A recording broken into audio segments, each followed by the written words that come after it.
நெல்லை உடையார்பட்டி ரெங்கநாதன் மாநகராட்சி தொடக்கப் பள்ளியில் 54 லட்சம் ரூபாய் செலவில் 2 வகுப்பறை கட்டிடங்கள் துவக்க விழா நடந்தது.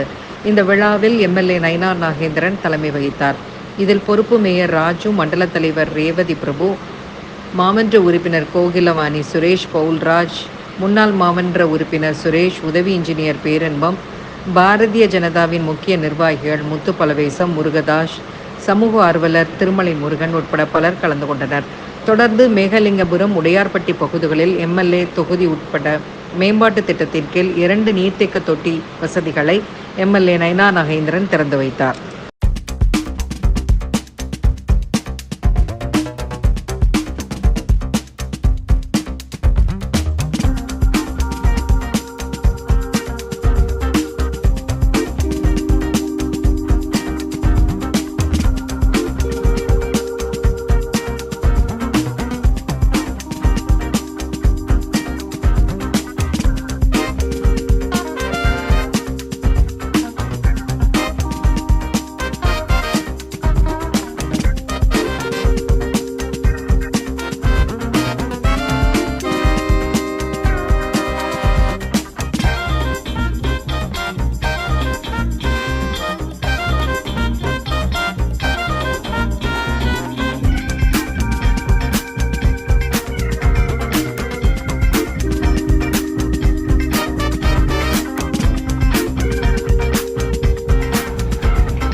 ஆளு வரல வரலன்னு ஆளு